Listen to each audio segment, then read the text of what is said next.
Hello, everybody. Welcome to the Saturday morning D&D show. My name is Jordan with a silent PH in the middle, and I am joined always by my wonderful co-host, Sir Lucien, over at Sir Lucien Gaming. Say hello, sir. Hello, I have a silent SH in the middle because you pronounce my name Lucien. So, and there's no SH in there. There you go. There you go. Or would it be a silent C? Lucien? Lucien.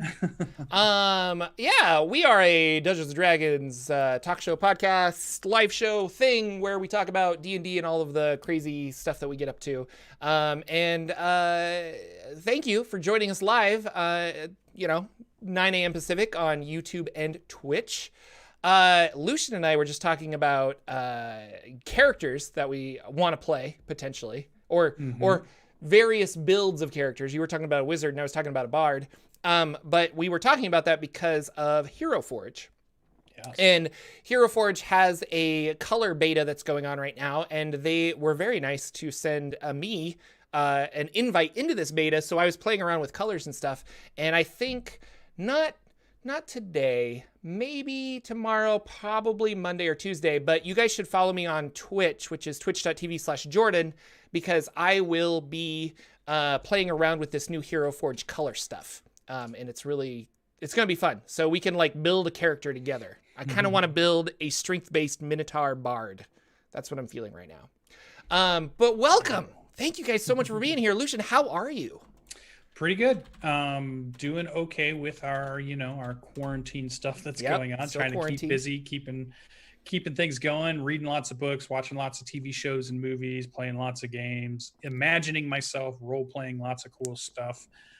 Never seems to stop. So that's pretty good. I'm ready for summer to hit in. I'm ready for the warmer weather. Michigan has still been a little chilly for our springtime. So we've still been in the 40s and 50s. I'd love for us to get up into the 70s and 80s and just it's been really nice here. Really nice. And going on a lot of walks and stuff and enjoying the outside, trying to get out of the house as much as I can. But it doesn't seem to happen. I don't know, because I'm always like, well, I don't know. I'll mow the lawn or something. I'll get out of the house a little bit, but I was, it's weird because where I'm sitting right now is my gaming, YouTubing, area, and it's become my work area.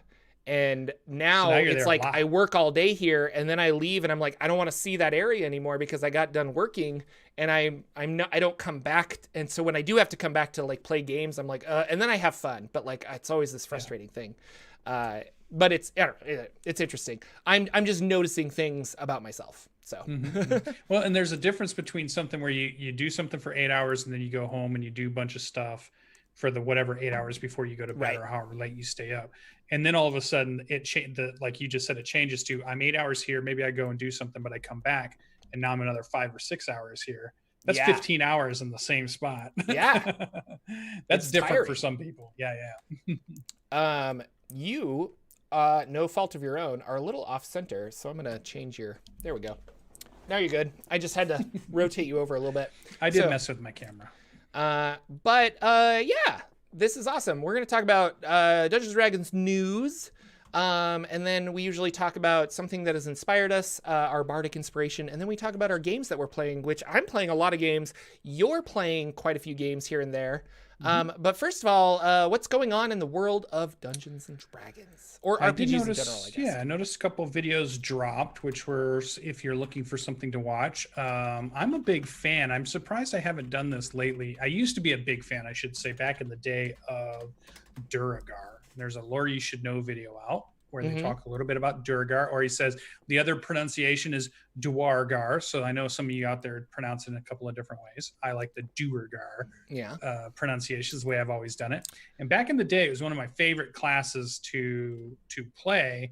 And when we started again, when I picked everything up about 5-6 years ago now, I haven't built a Duragar character, and I really should. I forget how much I like them.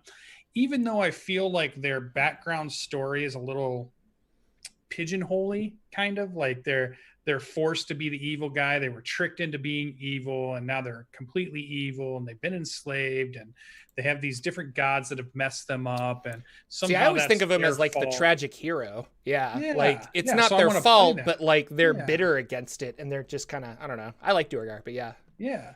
So I was like, I should really make one again and maybe play one out at some point, but I haven't done it in 5e. I haven't made a 5e Duergar. And what I liked about them before in the past too was the cool psionics that they could get or the stuff. But there's a really cool idea about this dwarven race that has at certain levels get the embiggen spell, is what I like to call it. Embiggen.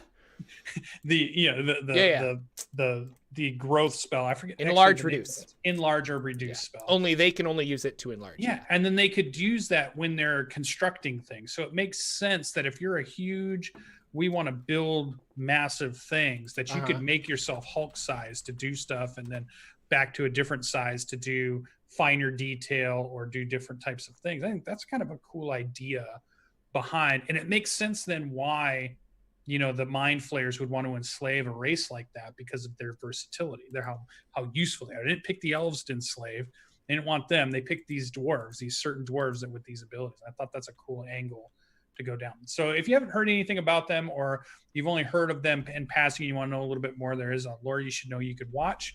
I don't know, does Jordan have anything on his channel about I do.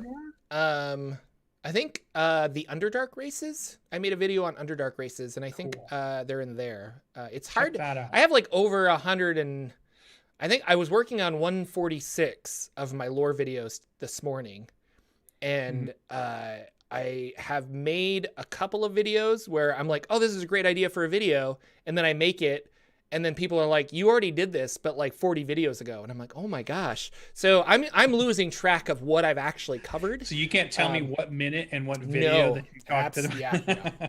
But I have talked about Duergar because I do remember the lore of that and researching it and stuff like that. For the Forgotten Realms, of course. There are other stories for them. Versions of them, Does versions. Eberron, maybe I should ask you this, does Eberron have a Duergar version? Not that I know of. Nope. We'll have to send a message over to Keith and ask about that. Maybe he's talked about it. Yeah, I mean, there's more continents to explore with Eberron. So, and usually he's thought about each of the races, what's going on with them. Well, not all the races. Like, there's no tieflings in. There's no dragon. But does he have a reason there's no tieflings, or is he just like he's thought about there are no tieflings, right? No, there's just no tieflings because like tieflings and dragonborns and things like that. That was a 4th edition race that made it into 5th edition. And so with the 4th edition Eberron books, he's like, you know, Eberron doesn't have tieflings, but if you want to, there's like weird stuff in the north. There's also the Mournlands, weird things could have happened there. So you could have a Kenku, you could have a tiefling, you could have a lot of this stuff, but there's not like an official race of them, if that makes sense. So like you could still play them and you could figure out a way to play them, but they're not abundant. You would be like the Kenku, you know? Yeah. So they're not a civilization. They're not. And the drow are there, but they're surface drow that live in Zendriek, which is a continent far away and stuff. And so I don't know, it's kind of interesting. So Duergar specifically, like you could have a Duergar, like, but I think it would be like you're the weird changed dwarf, you know, or maybe like a clan of dwarves or something, and there wouldn't be like a whole race of them in the Underdark, because there's not really an Underdark in that was my next question. As you were saying that, has he dived into Eberron's version of what's in the earth? Underdark is called for Forgotten Realms, but is it called Kyber, something different? It's the world below. But Kyber is an analogy for the abyss and the nine hells and just all of the evil, creepy things that are supposedly below the earth. So the surface good, the sky celestial, below us evil, that, you know, is contained by the celestial sky and all that other stuff. So again, like Eberron's cool. It really wants to be its own thing though. It doesn't want to be like, I'm part of like the Forgotten Realms is here, and Kryn Space is over here, and blah blah blah. Like it doesn't want to be those things. Keith Baker really likes the idea of it being its own thing. So because of that, there are this race isn't here. But if you buy Rising from the Last War, there's a whole section on how do I incorporate my Dragonborn race into this, or how do I incorporate whatever you want. So Goliath or whatever. So yeah, I want to make underhuman, since we've got we got dark elves, we've got Duragar, we've got deep gnomes. We need underhumans. Yeah, I never thought about that. That would be actually they only exist. I wonder why that doesn't exist, or like you could take like a sub race and just give them dark vision or something, and make them I don't know, pale and mean because everybody's angry. A race of the blind, even. That'd be cool. Okay. The other, we're just going to go off on a tangent there. The other video I saw that was really good is if you are interested in what it went into our last Unearthed Arcana article, we had a Psionics Options Revisited where they're talking about where Bart Carroll and Jeremy Crawford are giving us some insight in where they were going with their newest design, the ideas behind it, what some of the flavors they were taking of it, and just answering some questions here or there, like if the soul knife throws their psychic knife, can the monk block it? That was one of the questions. I was like, and I think Jeremy said, yeah, you could block it, but you couldn't catch it and throw it back, I think is what he ruled on that one. So that was interesting. We do have a soul knife in our campaign, so it's gonna be interesting to see how that class plays out. Cool. Super fun. And I still like, I'm digging the newest options as I go back through them, as I kind of get my head wrapped around them. I think it's a better way to go, wrapping them into subclasses or feats that you can take, or just some spells here or there that you could flavor what you want to do, versus here's a chapter on psionics. Here's how everything's completely different psionics based wise. Like to play a psionic. Like it should be, I'm a psionic wizard, or I'm a psionic rogue. I kind of like that too.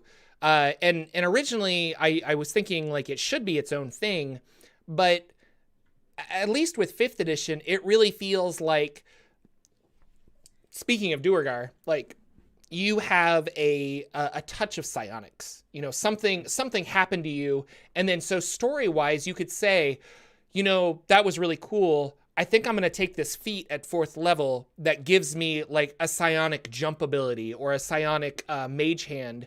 And we're going to flavor that as I was touched like this. And so I don't know. I kind of like that. Like you could be, I'm a psionic human, and take the variant human and use that to get a feat that does that. And then that plays into you becoming the psionic knight or something like that. So yeah. And I was the other way. I was like you just said, like, I think originally when I was coming at it, I was remembering the 2nd edition Advanced Dungeons and Dragons version. And I was looking more for like its own thing that's separate, has totally different mechanics, doesn't have spell slots, doesn't have this or that. But I think in the 5e world, I'm liking that it rolls into 5e better, and it's not another new or different system that you have to show somebody who's maybe new to the game, or maybe was never experienced the older editions of what psionics are. If this is the first time you've ever heard of psionics or ever got to play psionics or choose psionics, it's gonna be easier to teach you, it's this subclass or it's this feat thing that you take that allows you to do, a telekinetic moving of something, or a telekinetic jump, or enhance your weapon attacks in some way telekinetically. And it's all based around mind powers, or something's happened that's given you these powers. And I just think I think it's easier to roll in. It doesn't all have to be its own system. So I'm liking the new one. I'm enjoying it. I'm not sure what we're going to see it in. I don't know what book. I mean, we know we've got the next Magic the Gathering book coming out. We've heard no news yet on, is there another Forgotten Realms book? Or are we done? Are we never getting another Forgotten Realms book at this point?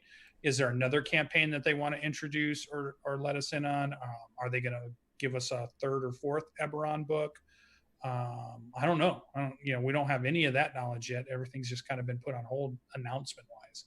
But we got till June till we see the Magic the Gathering book, and I'm sure sometime around June we'll start to get hints of whatever the next thing is on the horizon. Hopefully something with a lot of these subclasses and a lot of these cool things we've been seeing in the UA articles. So yep, pretty cool. So those are the two things I saw on their site. Everything else has been like, I went through Greg Tito's news thing, and you can go through that, but usually it's the same thing. It's, showing a few articles, showing just a few of the products that we already know about or have talked about quite often, and then showing some videos from some of the live stream stuff that's being played. No new announcements. He's not really doing new announcements, and I've not caught like at the very end, oh, and here's a hint of our next book or anything. So I'm trying to scrub through all that stuff for you guys so you don't have to waste your time if you don't want to.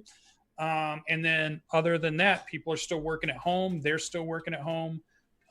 They're doing all their stuff streaming from their own homes. And so we'll have to wait. We'll have to see what else we get for D&D news. But that's about all I had D&D news wise. I see a couple other notes in here though. I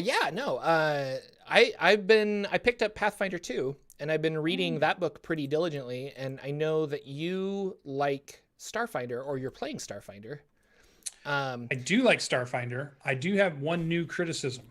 Oh, okay. Well, I was going to ask you, I was just curious about how do you feel about Starfinder? I haven't read Starfinder, and from what I heard, though, a lot of the Pathfinder 2 playtest stuff came out of stuff that they did with Starfinder.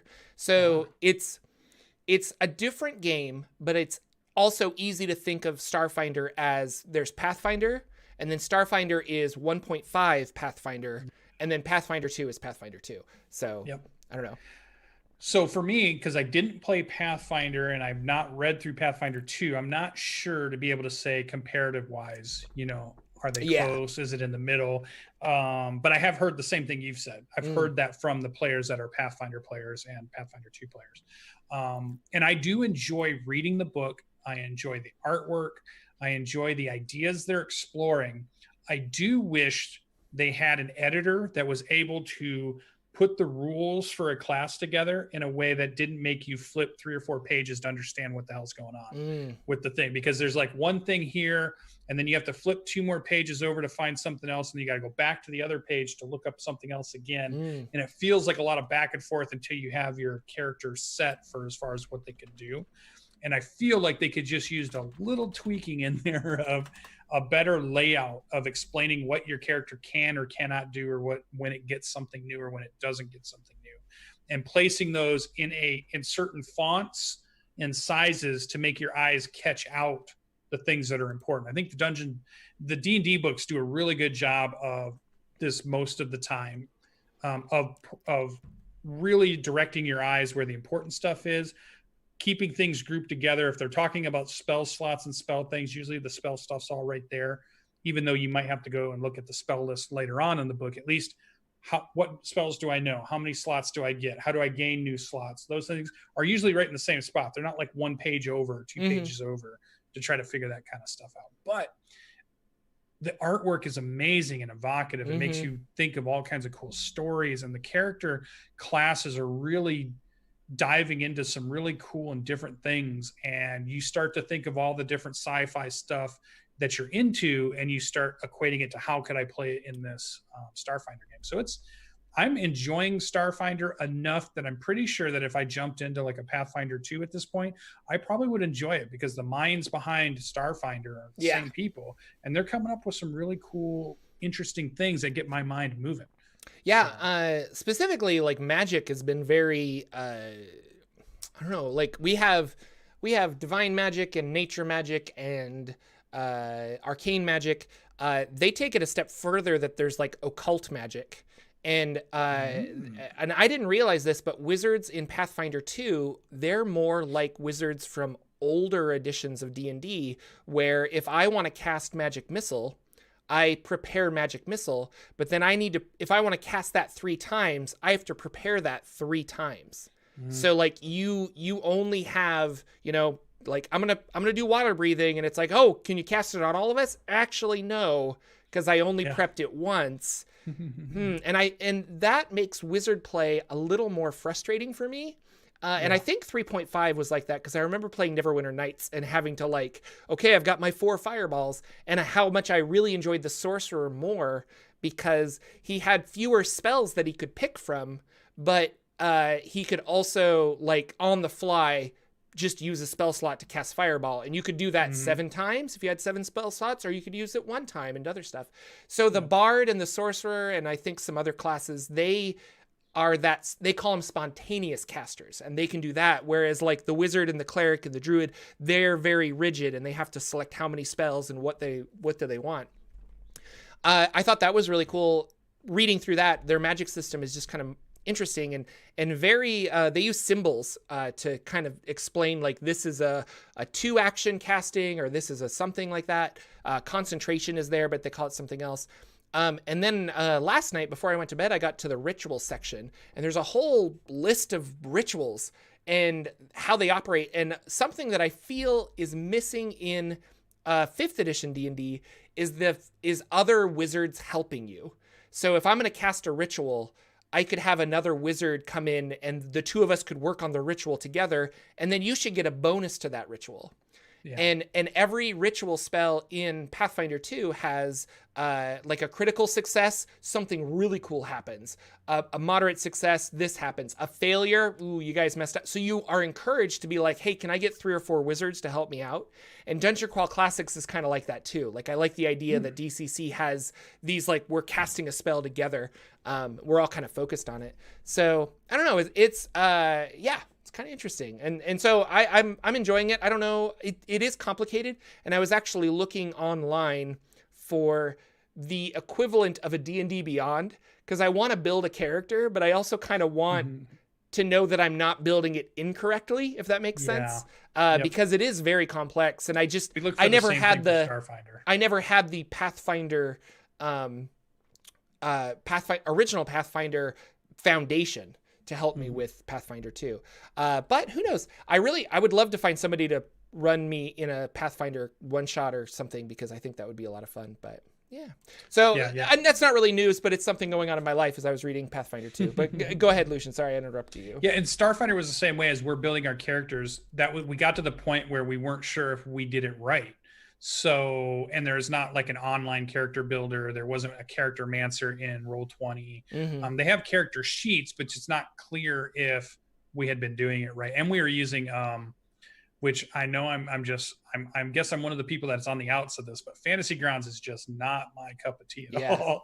And trying to figure that character sheet out has not been fun at all, to try to figure out how to make it work with Starfinder.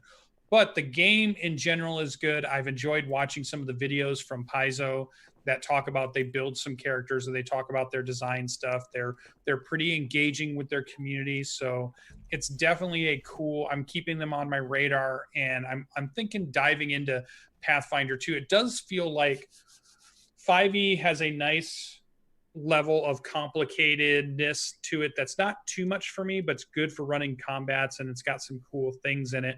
I feel like Pathfinder is a little bit higher on that complication scale. And then if you play something like Cypher System, you're a little bit lower on that complication scale, and not by big degrees, but by just little things. So depending on what you want to focus on or what really gets you going, like I love a cool, intricate combat round. Right. I know not everybody's into that, but I can kind of really base my games based on what type of players I'm playing with and what they like. And I can say, oh, you want a little bit more crunchy?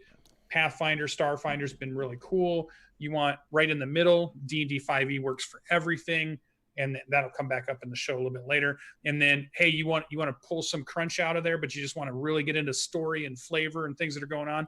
Look at that Cypher System. Look at Numenera, The Strange, and all that stuff has been really good. So something I didn't put this in the notes because I didn't think about it until just now, but Paizo, the company that makes Pathfinder 2, actually publicly came out and said they have copyright restrictions on if you want to stream their system.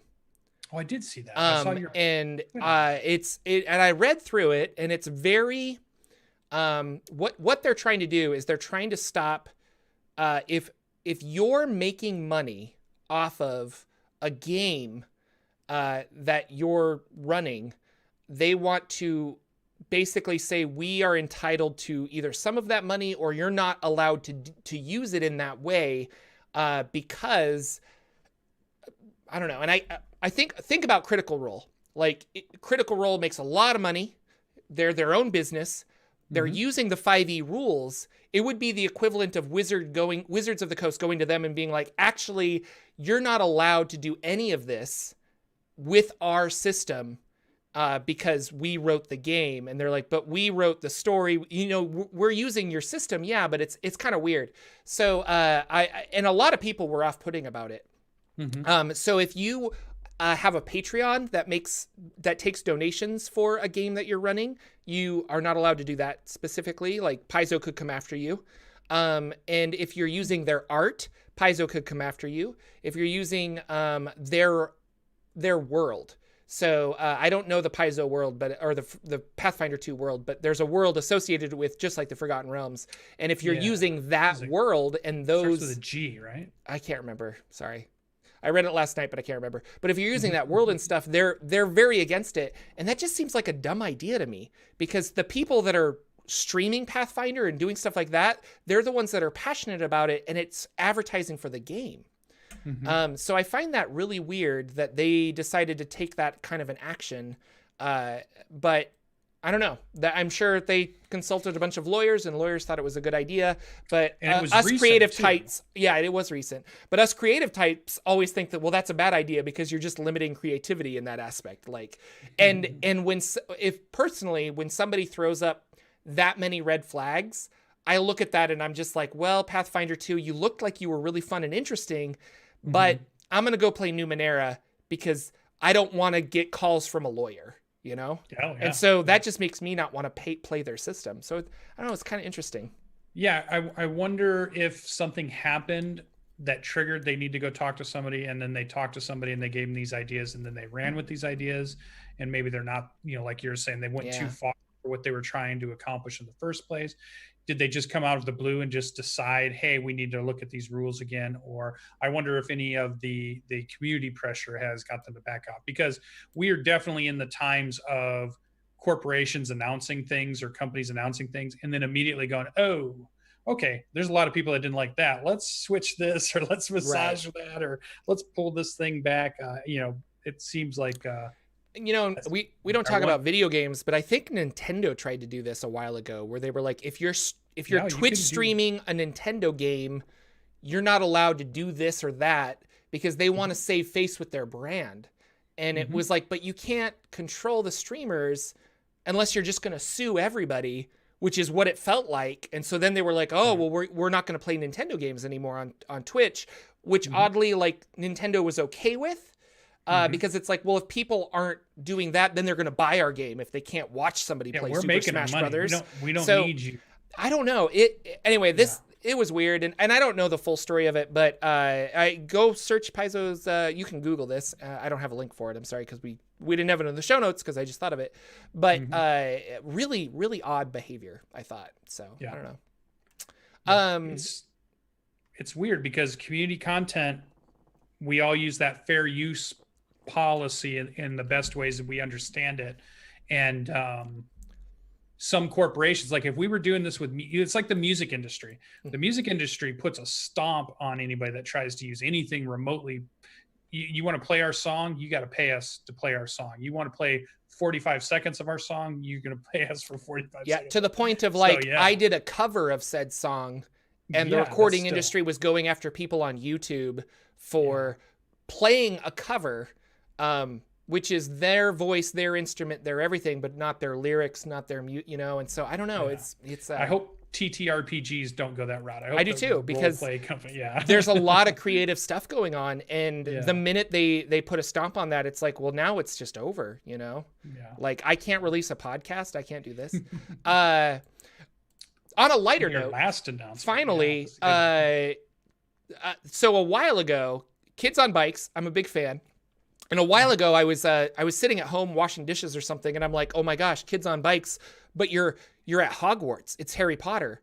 And I was like, how can we play a Kids on Brooms? And I was like, oh my gosh, that's amazing. And so I wrote a Kids on Bikes hack where you're Hogwarts students. And I basically took the game of Kids on Bikes, and instead of having, you know, strength or charisma or something, you have the dark arts magic, or you have this. And so different spells were attributed to different roles. And I made this thing, and if you're interested in it, we called it Kids with Wands, and it's on the Saturday Morning D&D Show channel. There's an episode of it, and you can watch it. And we had a lot of fun. It was really great. I've ran it twice now. Well, the reason I called it Kids with Wands is because when I was talking about this and generating ideas for it, somebody from Renegade Studios who was working on an official Magic version of Kids on Bikes was like, you might not want to call it Kids on Brooms, because we're gonna eventually, this is gonna get released. It's not Harry Potter themed, but it's gonna be like, how do you play kids in a magical world kind of a thing. So I was like, oh, okay. And so I just said, well, I'll call it Kids with Wands. And they were like, all right. That was a long time ago. Like, I want to say a year ago, if not more. It was officially announced a couple days ago that Kids on Brooms is now coming out. I pre-ordered it because I'm really excited. So it'll be interesting to see if I want to continue playing my like hacked version or what they did, or maybe an amalgamation of the two. But stay tuned, because once that game's out, I'm going to run some more Kids on Brooms stuff. It's going to be fun. Yeah, and I wonder how are they going to do it, because Kids on Brooms definitely points you to Hogwarts. I mean, that's the only thing we know of kids flying around on brooms in any type of pop culture. So do they create new houses that people can be a part of, and they just go the whole route? Or do they somehow have a deal with the Harry Potter? There's not, as far as I know, I have no idea, but I'm leaning towards that they do not have a deal. And this is just so people are going to take this and they're going to try and play Harry Potter games. This actually segues really interesting back to our copyright thing, where I bet Harry Potter is like, we do not want you to unofficially do this. So that's a hypothetical question that I don't want to answer. Is what if Jordan takes a Kids on Broom system and makes a podcast based on the Harry Potter thing, and he gets Patreon money for that? Oh, that's, who sues you? Like Renegade Studios or JK Rowling, or everybody's angry. I don't know. Everybody's mad. But from the description, they don't have any Wizarding World trademarked anything. So I think it's going to be, here's how you play generic kids. And there's other shows that do this. There was The Worst Witch was a show from the 80s or the early 90s, that a British show that I think J.K. Rowling took a lot of influence from when she wrote Harry Potter, but that's 6-1 doesn't. Or that new one out there is the college version, Magicians. Oh yeah, there you go. So a little bit more adult themed. But I mean, I'm excited either way, so we'll see what happens there. But yeah. Very cool. So you called it basically. And I remember we talked about this because it was right after you picked up your book. We were at Gen Con.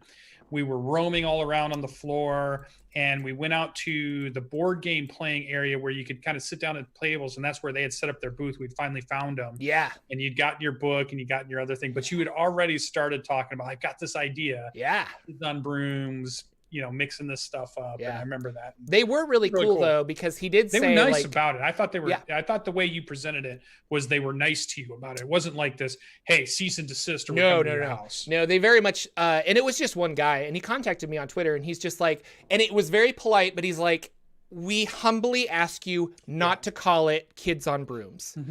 Because if my hack of Kids on Bikes had blown up for some reason, they would be like, well, we already, and so I'm like, fair enough. And my hack has not blown up. I put it on Reddit. I give it away for free. Anybody can look at the rules. But it was, I don't know. So they were very polite about it. And he even said at the very end, like, when the official rules come out, you can play that one or you can play your hack. And I hope you enjoy either. And I'm like, thank you very much. So, but I'm just really excited. I like the Kids on Bikes system. I have not played Teens in Space, but it is the exact same game as Kids on Bikes, except you're in sci-fi space setting. Apparently the Kids on Bikes system is being applied to a young adult book series that I can't remember the name of, but Renegade also announced that you'll be able to play in this post-apocalyptic world using the Kids on Bikes system. So we've got it all. We've got 80s kids, we've got space kids, we've got magic kids, and then we've got survival kids. The next iteration is going to be Kids on Bikes Cthulhu. Sure. And then after that, Kids on Bikes anthropomorphic pets. And you're going to play animals in the world of Kids on Bikes. Yeah. or a Pokemon I'm calling version? it right now, Renegade Studios. What would be the Pokemon version? Kids on Kids in Pokeballs. balls. I don't know. Kids on Animals shoved into tiny balls, and it's cruel. That is the name of that book. That is the name of that book. Next is Bardic Inspiration, where we're going to talk about things that have inspired us in the world of Dungeons & Dragons. I noticed you had yours in early. This doesn't happen often now. On all of these, this might be the third or fourth where Jordan had an idea early. So I'm ready to hear this early idea you had. It looks very interesting in the notes. There is a new show that is on Netflix. It is called The Midnight Gospel. Okay, I missed this. It is. Have you heard of this at all? No. Oh my gosh. So it's odd. The creator of Adventure Time does the art for it, I think. Mm-hmm. And so the premise of this show is this gentleman named Clancy has he lives on some weird Mobius strip of a world. So like it's just I don't know. It's a weird planetary thing. He's in space. And he has a device that is a simulator that simulates different kinds of worlds. And he goes to these planets, these simulated planets with simulated people, and they're all fake. And he asks them if I can interview you to be on my Spacecast, which is a podcast in space. And so that's the dumb premise of the show. But what the show really is this character Clancy has these really philosophical, spiritual discussions with these people, and the juxtaposition of it with weird psychedelic artwork. And the stories don't always mesh up. So they might be talking about Taoism or something, and they're fighting through a zombie apocalypse. And so the two of them are having this really interesting discussion about whatever, but like they're shooting zombies at the same time. And I think it's the idea that you're supposed to, well, I don't know. Like, I'm still digesting this show, but I devoured it. I really, really liked it. I did not like the first two episodes. Was like, what am I watching? I don't like this at all. Episode 3, so good. And then the rest of it, up until the final episode, which is amazing, beautiful. And it got me thinking about simulated worlds, and that's what we do with RPGs. Like, we sit down and we're just like, okay, let's roll in. Jordan's going to play a wizard named Josh and Wildmount. And part of that wizard, Josh is me, just like the character Clancy, part of him is his avatar in these simulated worlds that he's interviewing people with. But specifically, so that got me thinking about D&D. I guess I just wanted to talk about the show more than it was Bardic Inspiration, but I like the idea of a Mobius strip planet. I think that's a really interesting idea where your top and bottom is the same line. And then in episode 3, there's a lady that has a flower, and this flower heals other creatures. And as it heals creatures, it takes their pain and their healing, and then it turns into a sword. And so I think that was more of how I was going to incorporate it into Bardic healing, is that she has this interesting plant sword.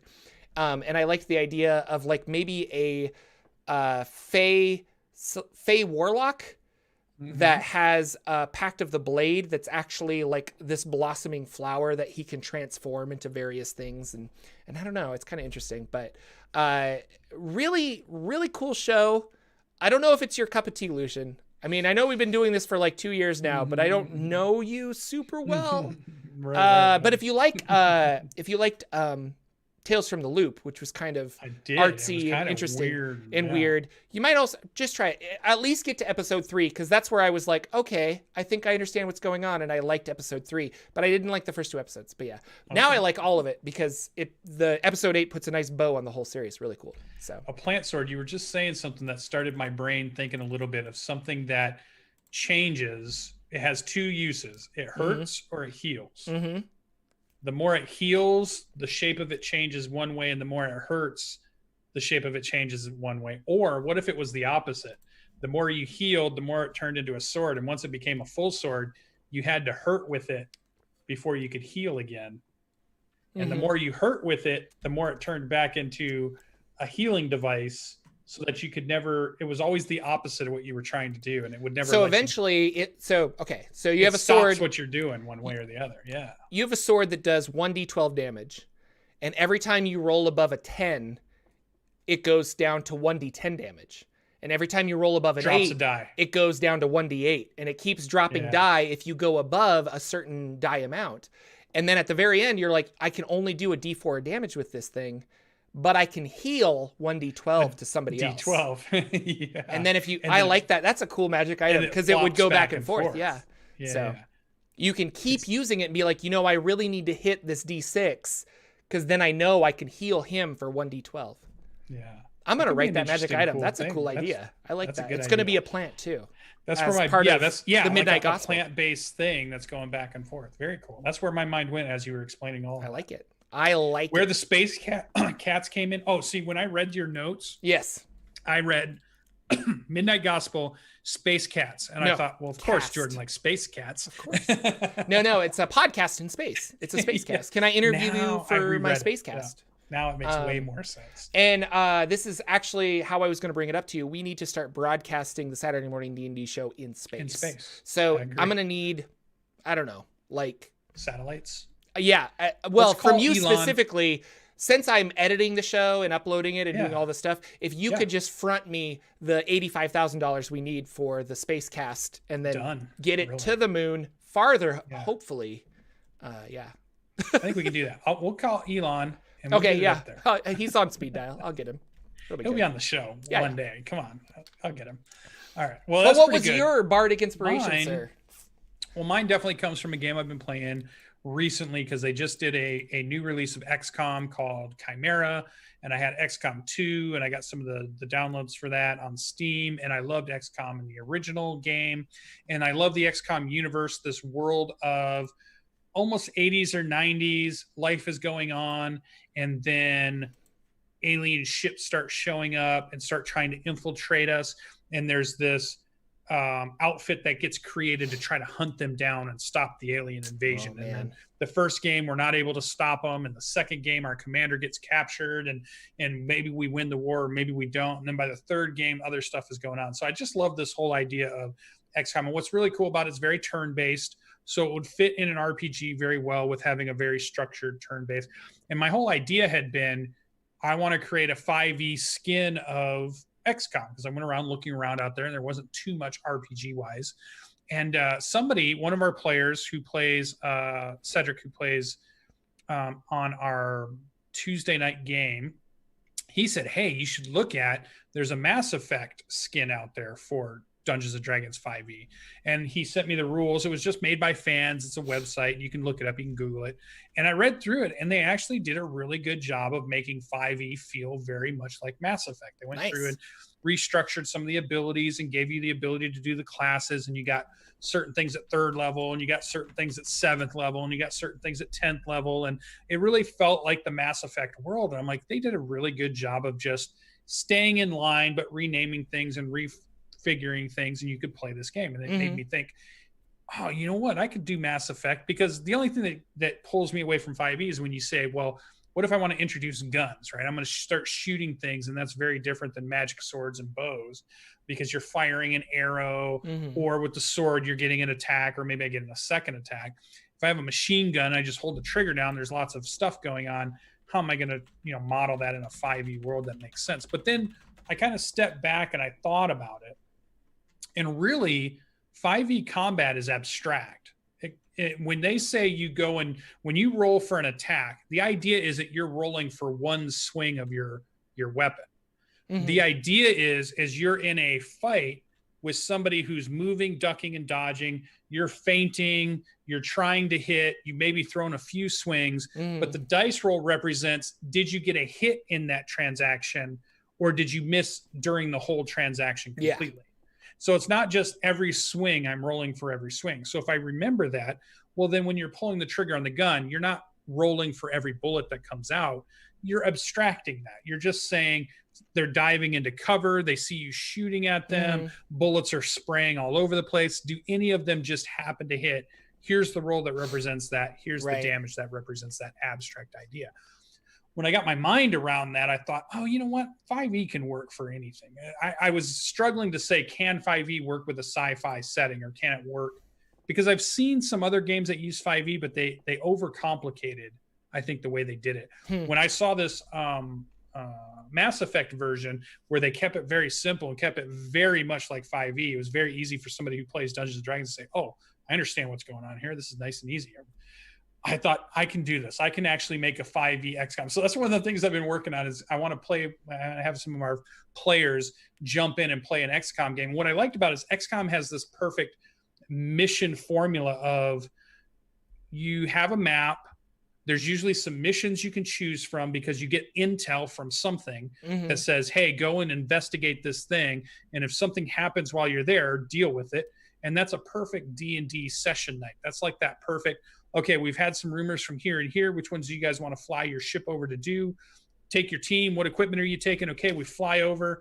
You're there. You're talking to some people. All hell breaks loose. You're fighting aliens. You're backing up to your ship. You're pulling out, or you're doing whatever. And then that's our session. Can't wait to see you guys till next week. And then there's this overarching thing of, are we stopping the invasion? Are we turning it around? Are we losing the war? Are we winning the war? Or what's happening? And I just thought that's such a fun idea that I want to make that. So that's been my bardic inspiration to create XCOM or run an XCOM game using 5e, not going to look at any other system.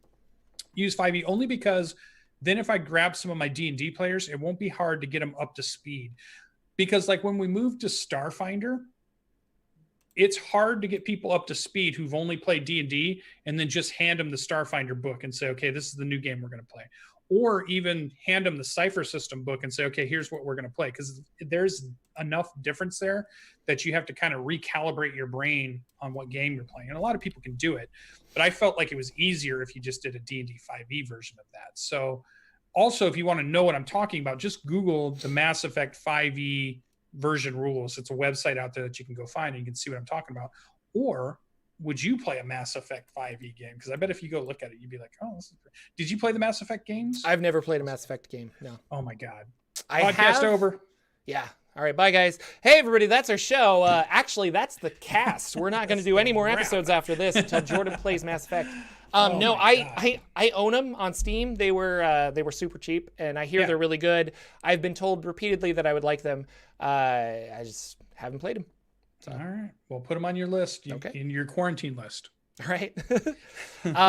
Yeah. Well, that's awesome. So that's it for really cool. bardic inspiration. That's I thought take that and run with it. Like, you guys let us know in comments what you've been getting your bardic inspiration from, or if you're taking our bardic inspiration and running with it. It'd be cool. I'd love to know if you create a Mobius strip planet, or if you play some Mass Effect games, no matter what system you're playing in. I'd love to hear about it. I'm gonna write that weapon. I think that's really cool. See, there you go. I like that a lot. Don't steal Jordan's weapon. That's his new weapon. Steal away. I don't know. Steal like an artist. Go.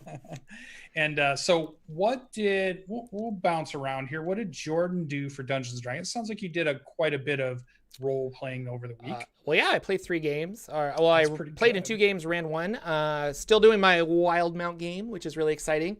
I think last week I talked about we found a weapon of mass destruction.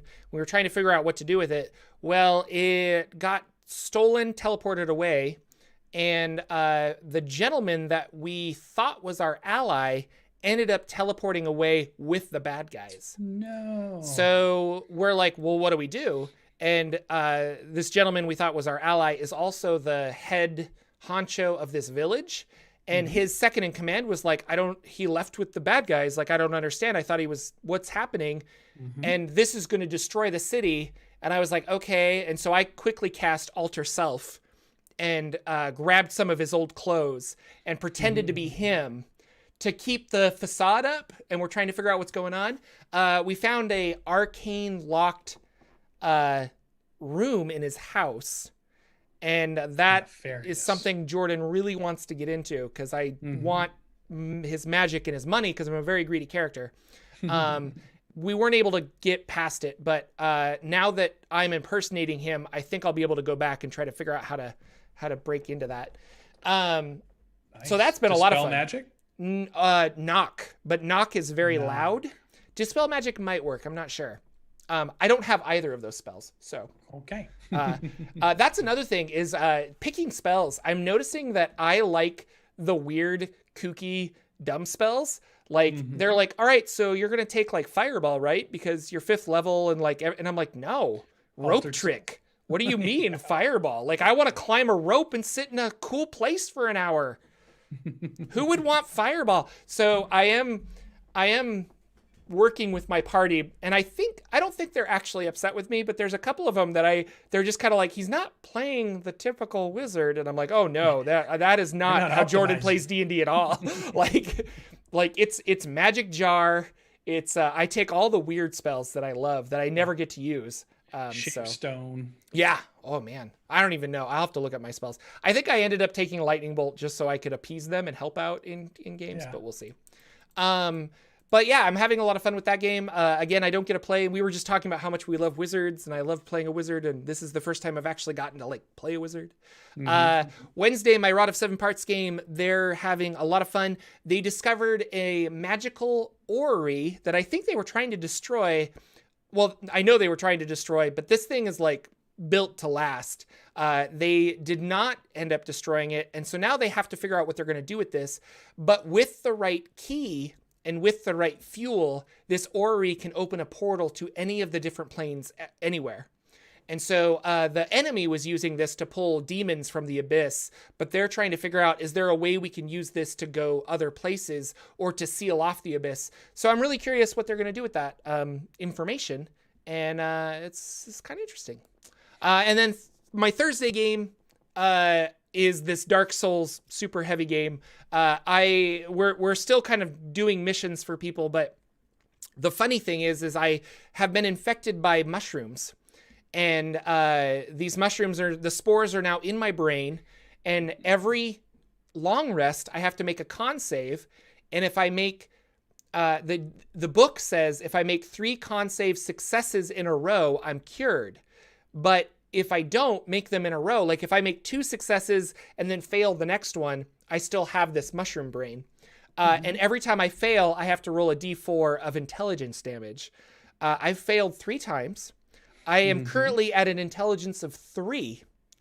And if I go to 0, I'm dead and I turn into a myconid, which I'm okay with, because I think it's interesting and funny. And I'm actually working with some homebrew stuff right now to say, well, what happens if I do die? Could I come back as a mushroom person? Like, that would be kind of interesting. And I'll take levels in myconid. I don't know. So I'm going to look at some homebrew stuff after this and see what I can come up with.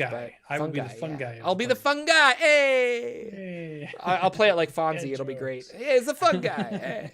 Hey. And yeah, that's kind of my games. It's really interesting playing this, like, really, I mean, long rests are hard, and we actually don't get super benefits of long rests unless we're in a city. So we can go out and camp in the woods, but like it's dangerous and we don't sleep well. It's not until we're back at an inn, and it's been fun playing D&D a little more dark and gritty and spooky. So yeah. But what about you? What's going on? What are you playing? So been playing a little. So the saga of me trying a game that I didn't like, it just didn't click. And I definitely want to bring it up on the show because it's just this encouragement of, you know, not every player fits with every game system. Yeah. Not every player fits with every genre. And the idea is don't let it burn bridges or don't let it close doors to opportunities down the road. If you're kind of open about it and you talk with the DM and the other players and just say, hey guys, I'm just not clicking with me on this one. You know, if you guys do a different system or you guys do another campaign, like I like you, I just don't want to play. Let me know. I still might be interested, but just this one that we're playing now, I'm just not getting into. You know, all about checkers, but I don't want to play dominoes anymore. But I like you. I want you to find a player that does. I don't want you to change the game. I don't want you to make it better for me or anything like that. I'm just saying, hey, find a player that's going to love it. If you guys do a different one, let me know, because I still am super interested in playing games. I don't want to be left out of, oh, you guys are going to play Wild West next time. I still want to be in that conversation, but this one that's going on, I'm just like, and what's I think got to me. And this is your Savage World games, right? The Savage World one, and the system has not been grabbing me, and I think it's because I'm not interested in my character as much as I should be. And even when I got some advancements, I didn't feel like there was anything on the advancements, things I could take that I got excited about. And if you're not excited about what your character is right now and what your character is going to become, then you're not really into that. system for whatever reason it is, and that was just for me. Now other people love that system, and I think it's probably great for a lot of things, and I'm glad. Just for me, it just didn't click with me. So I told them that, and we talked about, hey, we'll see you at Gen Con, and maybe we can pick up a different game of something else and we'll play there. And I'm like, yeah, I can't wait to see you guys, and that'd be great. So just keep those bridges there, keep those doors open, don't burn them down because you're not enjoying the game, or if it's not a game you like, don't ruin it for them. Don't ask them to change it to accommodate you. Be willing just to say, you know what, guys, find somebody that can take my spot for this one. And then when you guys are talking about the next one, let me know, because I might be interested in the Weird West, or I might be interested in the zombie apocalypse RPG you're about to play, or, whatever next thing that you guys might go to. No, I mean, I had the exact same thing happen with DCC, and I'm just like, how could guys, it's Dungeon Crawl Classics, like and yeah, like two of the players were just like, I want to play D&D, like I like playing games with you, Jordan, but I'm not interested in this system at all, and I don't want to play it longer than this one shot. And I'm like, okay. And I learned a valuable lesson that not every game is for every person, because it just blew my mind that nobody, like, this is so cool. Why would you not want to play this, So. And I also would like to, at some point, I'm definitely not saying it's the way the DM was doing anything, the way the game was, or the campaign world. I'm still willing to give the game a chance, but I think I would need something that's a very removed experience. Somebody who's really passionate about Savage Worlds, has a really good hook into what's going on, can make me excited about playing a character in that world. I'd be willing to still give it another chance. It's just at this point, it wasn't grabbing me, because it didn't really, I couldn't imagine 5 or 6 or 20 different characters that I want to play. Dungeons and Dragons, me and you literally talked about 4 new characters we would want to play in the 10 minutes we were waiting for the show to start. I wasn't having that with the Savage World system. It wasn't quite grabbing me yet. So I haven't given up on it, but I'm going to move on for now. And there's lots of other games out there to play that can capture my attention. My Tuesday night game is the Waterdeep smashed together with Acquisitions Incorporated. I'm enjoying my new amoral character that it was with a band of other amoral characters who have just gotten themselves in trouble again by lying to the Waterdeep Guard, and the Waterdeep Guard have figured out they're lying, and it's all going to hell in a handbasket quick. I assume 2 of them will be put in prison pretty quickly, and we'll see how that's going to all work out. But it's nice not having to play that character. My Cavalier just couldn't do it. He was too honest. He was too by the book for this group, and now I'm playing this more shady character, which is really fun. And I get to lean into the shady part. Like we automatically lit something on fire there, so we've already become arsonists at this point. And I've only been with the group for a week, and I've leaned into the Acquisitions Incorporated part, because when they joined, this character had went to 2 other Acquisition Incorporated franchises and didn't fit in as not being a team player and got reassigned. So I love this idea that corporate keeps, because corporate will never get rid of a bad person. That's how corporations work.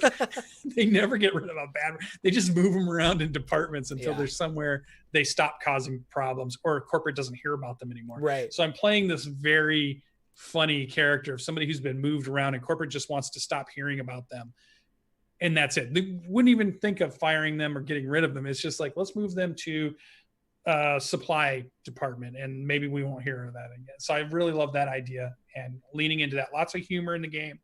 Our Australian Dungeon Master is fantastic, and we're having a good time. I can't wait till we get into more of the Dungeon of the Mad Mage, which I'm sure is where we're going.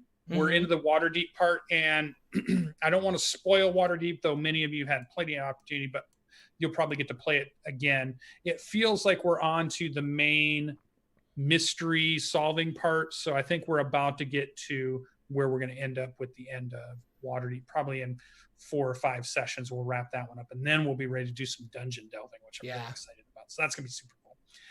We didn't play Starfinder last Sunday. Everybody was a little bit just weren't into it, got tired. Sometimes a Sunday game is tough if you're going to play Sunday evening, but by then everybody's just wore out from the week the way it goes. So we've all decided to pick back up on this Sunday, and I get to try my Vanguard again out. And I felt like 2 weeks ago I sat down, I got the Vanguard in my head. I understand how I should do things. I started understanding how I want to run my turn. but now 2 weeks have passed. So I'm gonna have to go back and get it in my head again until I really get the system down, because it's this fun idea of playing what a Vanguard is like this psychically enhanced melee brawler is basically what it is. And the idea of some of the things you can do to get yourself into combat, what you do when you are in combat, you can protect some people, you can protect yourself with your psychic power, or you can enhance your damage with your psychic power. And there's some mechanics going on in there. It's pretty fun. I'm interested to see where this goes and what happens when we start to level up and that kind of stuff. And I'm enjoying it. I'm not enjoying Fantasy Grounds at all. There's a skin of Starfinder that you can use. So it redoes all the desktop, all the character sheets, all the rolling stuff in Starfinder ways, but it still just feels really clunky to me. Though I've heard that the Unity-based system they're building is supposed to be really good, and that's supposed to be coming out pretty soon. So maybe the Fantasy Ground Unity-based system will win me over, whereas the one Matt Colville, Fantasy Grounds is his things of choice. Yeah. So based on that, you're wrong. I know. I love Matt. I agree with him. Yeah, no, I played a game with Cody from Taking 20 and Dave from Nerd Immersion on Fantasy Grounds, and they were like throwing dice and clicking here and doing all these macro, and I could not wrap my brain around it. Like, I don't know. And I'm a very technical person, so you think that I would understand this, but I don't know. But then at the same time, one of my players is literally a developer, and we gave him Roll20, and he's like, I don't get this at all. So I wonder if it's just, Mac versus Windows, it's Android versus iPhone. Interfaces. What you started with, that's what you want. That's what you're used to. Yeah. So. Yeah. All right. So I love a Roll20. So I endorse Roll20 just like you endorse Hero Forge, which is super cool to go build your minis. They're running their beta right now. Yeah, they're running the color beta. I was just playing with it, like I said at the beginning of the thing. So check me out on Twitch, because I think I don't think it's good content for the YouTube channel, even though I like streaming there because I have a bigger audience. But at the same time, I stream non-D&D stuff, and people are kind of like, why did I subscribe to this? And then all of a sudden I dip below. So, but if you're interested in that, I will be on Twitch sometime in the next week. Follow me on Twitter for notifications about that, or turn on notifications if you follow me on Twitch, and then it'll pop up and be like, Jordan's live. But we're going to build some hero. Maybe if you're not busy, we can do this together. We can do some Hero Forge stuff. That'd be fun. Build some characters, since there's lots of characters I can think of. We thought of 5 earlier. Yeah, yes, so did. That's our show, ladies and gentlemen. Thank you so much for coming out and watching us live. We're really excited to have you guys in chat. Shannon Carl here had some really funny bits that I enjoyed in the chat. Always good to see you, Victor. You're here all the time. Really awesome. So thank you guys. Anything else we need to say before we go? No, just go to those comments and let us know what your bardic inspirations were, how you're using the ones we're putting out there, or what ones you're coming up with on your own. Share them in those YouTube comments. Make sure you go out and tell us what you liked about in the podcast. If you're listening to us on the podcast, we love all those reviews. Other than that, I can't wait to see and talk to everybody next week. All right. We'll see you guys later. Have a good Saturday. Stay healthy and keep gaming. Bye. Stay healthy.